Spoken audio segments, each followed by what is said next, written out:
رجا نے عمران کے حوالے سے کہا کہ ہم نبی کریم صلی اللہ علیہ وسلم کے ساتھ ایک سفر میں تھے کہ ہم رات بھر چلتے رہے، اور جب رات کا آخری حصہ آیا تو ہم نے پڑاؤ ڈالا، اور مسافر کے لیے اس وقت کے پڑاؤ سے زیادہ مرغوب اور کوئی چیز نہیں ہوتی۔ پھر ہم اس طرح غافل ہو کر سو گئے کہ ہمیں سورج کی گرمی کے سوا کوئی چیز بیدار نہ کر سکی۔ سب سے پہلے بیدار ہونے والا شخص فلاں تھا، پھر فلاں، پھر فلاں۔ ابو رجا نے سب کے نام لیے، لیکن اوف کو یہ نام یاد نہیں رہے۔ پھر چوتھے نمبر پر جاگنے والے حضرت عمر بن خطاب رضی اللہ تعالیٰ عنہ تھے، اور جب نبی کریم صلی اللہ علیہ وسلم آرام فرماتے تو ہم آپ کو جگاتے نہیں تھے، یہاں تک کہ آپ خود بخود بیدار ہوں، کیونکہ ہمیں کچھ معلوم نہیں ہوتا کہ آپ پر خواب میں کیا تازہ وحی آتی ہے۔ جب حضرت عمر جاگ گئے اور یہ آمدہ آفت دیکھی، اور وہ ایک نڈر دل والے آدمی تھے، بس زور زور سے تکبیر کہنے لگے۔ اسی طرح بآواز بلند آپ اس وقت تک تکبیر کہتے رہے جب تک کہ نبی کریم صلی اللہ علیہ وسلم ان کی آواز سے بیدار نہ ہو گئے۔ تو لوگوں نے پیش آمدہ آفت مصیبت کے متعلق آپ صلی اللہ علیہ وسلم سے شکایت کی۔ اس پر آپ نے فرمایا کہ کوئی حرج نہیں، سفر شروع کرو۔ پھر آپ تھوڑی دور چلے، اس کے بعد آپ ٹھہر گئے اور وضو کا پانی طلب فرمایا، اور وضو کیا اور اذان کہی گئی۔ پھر آپ نے لوگوں کے ساتھ نماز پڑھی۔ جب آپ نماز پڑھانے سے فارغ ہوئے تو ایک شخص پر آپ کی نظر پڑی جو الگ کنارے پر کھڑا ہوا تھا، اور اس نے لوگوں کے ساتھ نماز نہیں پڑھی تھی۔ آپ نے اس سے فرمایا کہ اے فلاں، تمہیں لوگوں کے ساتھ نماز میں شریک ہونے سے کون سی چیز نے روکا؟ اس نے جواب دیا کہ مجھے غسل کی حاجت ہو گئی اور پانی موجود نہیں ہے۔ آپ نے فرمایا کہ پاک مٹی سے کام نکال لو، یہی تجھ کو کافی ہے۔ پھر نبی کریم صلی اللہ علیہ وسلم نے سفر شروع کیا تو لوگوں نے پیاس کی شکایت کی۔ آپ پھر ٹھہر گئے اور فلاں یعنی عمران بن حسین رضی اللہ تعالیٰ عنہ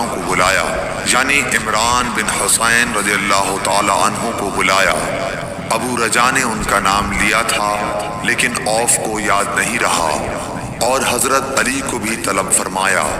ان دونوں سے آپ نے فرمایا کہ جاؤ پانی تلاش کرو۔ یہ دونوں نکلے۔ راستے میں ایک عورت ملی جو پانی کی 2 پکھالیں اپنے اونٹ پر لٹکائے ہوئے بیچ میں سوار ہو کر جا رہی تھی۔ انہوں نے اس سے پوچھا کہ پانی کہاں ملتا ہے؟ تو اس نے جواب دیا کہ کل اسی وقت میں پانی پر موجود تھی، یعنی پانی اتنی دور ہے کہ کل میں اسی وقت وہاں سے پانی لے کر چلی تھی، آج یہاں پہنچی ہوں، اور ہمارے قبیلے کے مرد لوگ پیچھے رہ گئے ہیں۔ انہوں نے اس سے کہا اچھا ہمارے ساتھ چلو۔ اس نے پوچھا کہاں چلوں؟ انہوں نے کہا رسول اللہ صلی اللہ علیہ وسلم کی خدمت میں۔ اس نے کہا اچھا وہی جن کو لوگ صابی کہتے ہیں؟ انہوں نے کہا یہ وہی ہیں جسے تم کہہ رہی ہو۔ اچھا اب چلو۔ آخر یہ دونوں حضرات اس عورت کو حضرت صلی اللہ علیہ وسلم کی خدمت مبارک میں لائے اور سارا واقعہ بیان کیا۔ عمران نے کہا کہ لوگوں نے اسے اونٹ سے اتار لیا۔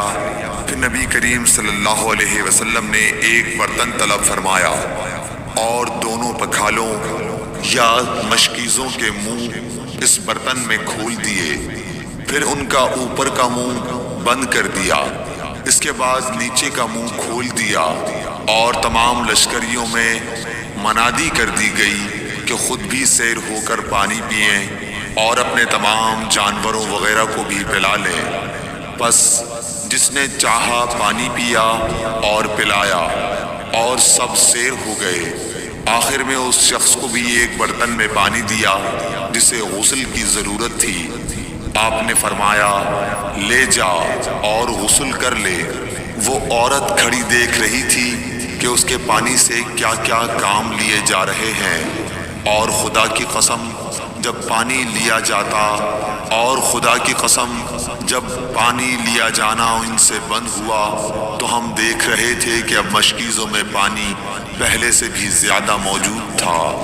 پھر نبی کریم صلی اللہ علیہ وسلم نے فرمایا کہ کچھ اس کے لیے کھانے کی چیز جمع کرو۔ لوگوں نے اس کے لیے عمدہ قسم کی کھجور، اجوا، آٹا اور ستو اکٹھا کیا، یہاں تک کہ بہت سارا کھانا اس کے لیے جمع ہو گیا تو اسے لوگوں نے ایک کپڑے میں رکھا اور عورت کو اونٹ پر سوار کر کے اس کے سامنے وہ کپڑا رکھ دیا۔ رسول اللہ صلی اللہ علیہ وسلم نے اس سے فرمایا کہ تمہیں معلوم ہے کہ ہم نے تمہارے پانی میں کوئی کمی نہیں کی ہے، لیکن اللہ تعالیٰ نے ہمیں سیراب کر دیا۔ پھر وہ اپنے گھر آئی، دیر کافی ہو چکی تھی، اس لیے گھر والوں نے پوچھا کہ اے فلانی کیوں اتنی دیر ہوئی؟